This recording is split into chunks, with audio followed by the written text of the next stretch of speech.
And when winter comes, it does not, and this is not just the winter. We are heading into what I'm going to call the long night. It's not going to just be 6 months. We're talking about a global reset for the world. If you receive SNAP benefits or food stamp, you need to pay attention closely because this is just breaking news coming out that starting November, you probably are not going to be receiving any benefit. Well, it's official. Corporate America is cucked. Did you hear the news that Nestle is announcing a 5-figure layoff? We are talking about 16,000 employees. Word on the street is Oracle is going to lay off about 10,000 people sometime in Q4, maybe December. Basically, what women are hoping that single men who had no family, no children, and have been locked out of the sexual marketplace because of this hypergamy will somehow come and save their lives. Rivah TV.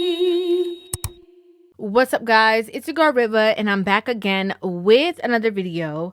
So if you guys are unaware, obviously we know that we are in the middle of a government shutdown. I had briefly touched on it in another conversation in which, we kind of explained, or we went through everything in regards to why the shutdown is happening, the anticipated length of the shutdown, and the reasoning behind it. There's too many people that don't understand why the government is shut down right now, so I'm going to try to make this easy. A few months back, they passed something called the Big Beautiful Bill. The Big Beautiful Bill cut $1 trillion worth of Medicaid funding over the next 10 years, and they're saving that $1 trillion in a couple of different ways. First, they introduce work requirements for able-bodied citizens. This means if you can't prove that you're disabled, then you're required to work to receive Medicaid. You have to prove that you've either worked or volunteered or studied for a minimum of 80 hours a month. That's only 20 hours a week. Second, they made it to where you have to verify your qualification every 6 months. Before the Big Beautiful Bill, people could apply for Medicaid and then just remain on it. But now people are required to re-qualify every 6 months, proving that they put in that time at work or volunteering or studying. But if they'd rather just sit at home and be lazy rather than being a productive member of society while they're perfectly capable of being a productive member of society, then they'll lose their benefits. And that's how it saves the government money for healthcare to be used towards people that actually need it. So that's the first way that the Big Beautiful Bill is working towards saving $1 trillion over the next 10 years. The second way is a little more difficult to explain, and it involves the hospital, the state, and the federal government. But here's a summary of how it works. A patient goes to the hospital, receives their services, and then pays their bill. When the patient pays that bill, they're not only paying the bill, but they're also paying a tax. That tax goes to the state, and the state puts it in a Medicaid fund. Then the federal government matches whatever money was put into that state's Medicaid fund. Then all of the money that was put into that Medicaid fund goes towards funding people who are approved for Medicaid.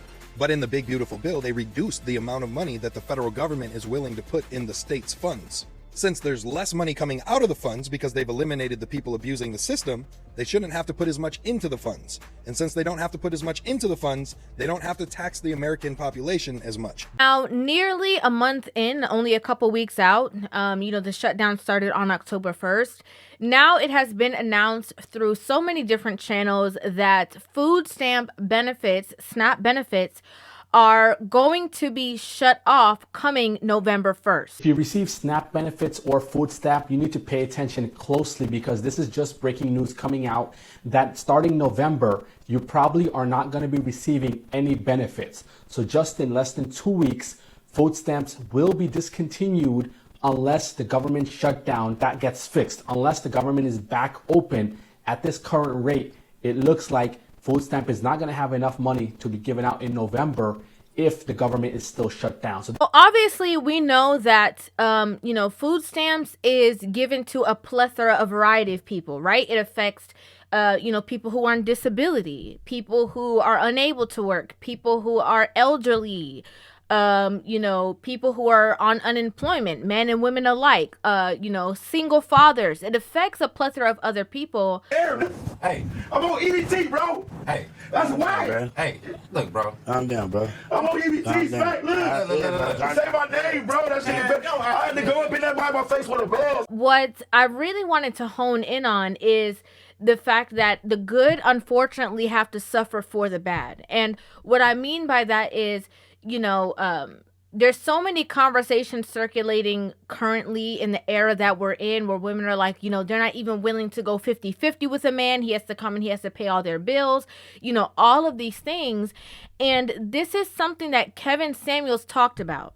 He talked about, winter is coming, winter being here, but then he literally specifically talked about something that he called the long, dark night. Winter is coming.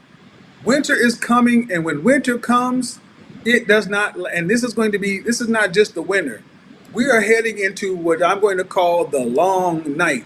It's not going to just be 3 months. It's not going to just be 6 months. We're talking about a global reset for the world. Not only did he talk about, a community in Japan that was literally withering off based off of the choices that they were making at that time. I have been studying this for the better part of 2 years.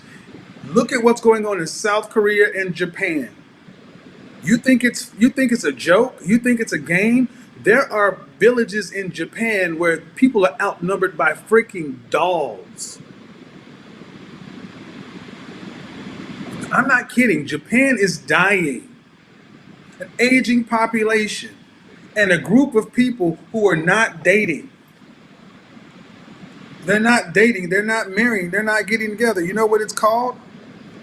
Hikomori. Ironically enough, he also mentioned that a grand portion of black women were employed by the government. The people who have not been working will be forced to go back to work because the children must be in school.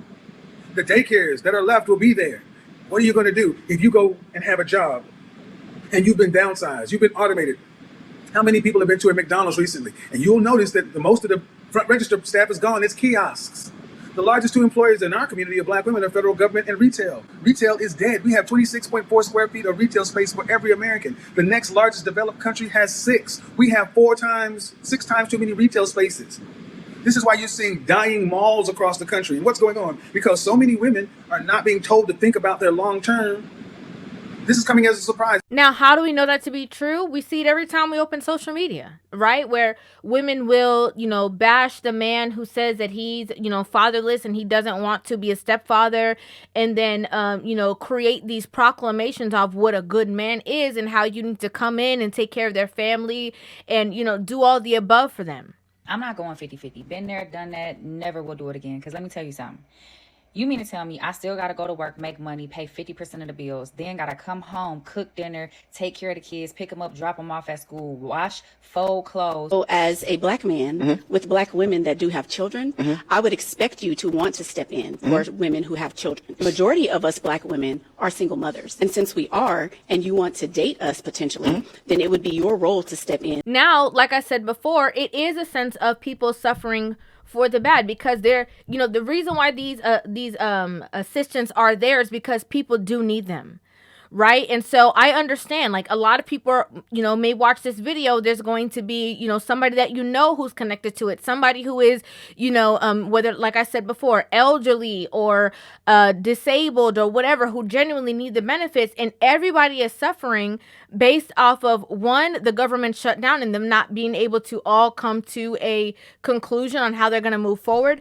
But then separately, there's been an overturn that we saw based off of a video I did many moons ago on how this whole entire thing was kind of like constructed where, people became reliant and pushed the man out and started to garner, funds and support in lieu of the government in replace of having a man in the home. The man in the house rule was written to prevent welfare cheating, to make sure that aid to families with dependent children would go only to families headed by mothers. But the effect of the man in the house rule is to create for children an atmosphere of investigation and surveillance. And thus, the welfare system in its operation turns out to be a system to make life harder for children. The welfare system helps the disintegration of the American family. It offers money to families if the fathers will leave them and stay away, in that sense undoing the very stability of the family and taking away one of the two parents the children, of course, need. And what I have seen, I'm afraid to say, all over the country is that the legal system works against the best kind of home for these children. Now, to be clear, I actually like to steer clear of these conversations, anything in regards to politics, because I don't know if you guys are aware, but I'm very aware of the pipeline, right?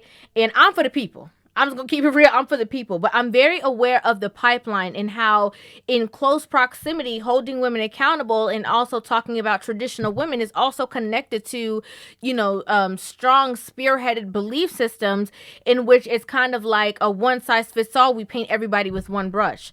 Hence why I keep mentioning the fact that this is going to affect a lot of people, not just the women who push the men out, and not just the women who have been supported from the system and have relied on, the system to pretty much be in charge of finance and raise their kids.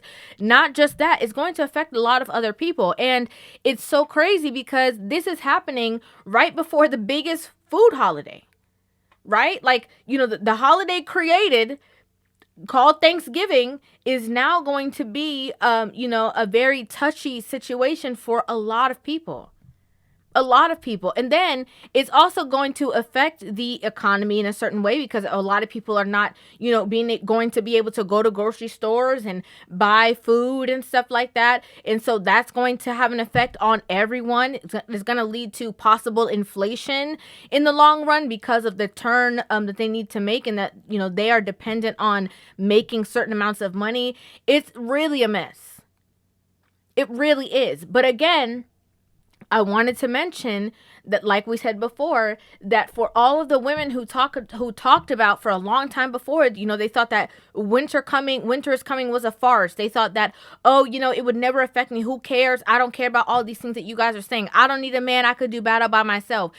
All of these thought processes that a lot of women had to the forefront, they are literally seeing it play out in real time. Basically, what women are hoping that single men who had no family, no children, and have been locked out of the sexual marketplace because of this hypergamy will somehow come and save their lives. Not going to happen. It is going to be survival of the fittest. Kevin Samuels had the conversation so long ago, and it's like, I don't know, but it's like every time you turn around, everything that he said is coming more and more to fruition. It already was, but it keeps going deeper and deeper and deeper. And now people are starting to wake up and realize, wait, now we see the reason for family. Now we see the value in community. Now we see the value in two heads coming together and being better than one. Now we see the value of, two people bringing two incomes into a household to do better than just relying on one. Now we see the importance of that. Now you get it. This is a tough situation. I'm wondering what's going to happen, right? Like, regardless, I don't know if they're coming to any kind of agreement within the next, 11 days. I don't really see that happening. And so November 1st will come, and, obviously a lot of people are not going to, be able to just buy the basic necessities of food. And the way how I see this stuff going, it seems like the government shut down. A lot of people lost their jobs. I don't know if them jobs are going to reopen, because if they're learning to function without you, then maybe they're going to create different, spaces where they won't need to do that. And then it's like the worst timing too, because this job market is declining. There's so many stories of different companies laying off workers. And so it's not even like a place where people can even turn and say, people should just get a job. What job? What job? Well, it's official. Corporate America is cooked. Did you hear the news that Nestle is announcing a 5-figure layoff? We are talking about 16,000 employees. This is coming under the new CEO, who is laying off people in the name of automation, restructuring, using AI and automation to replace people. But that's not what's most concerning. What's most concerning is Nestle just had record-breaking profits.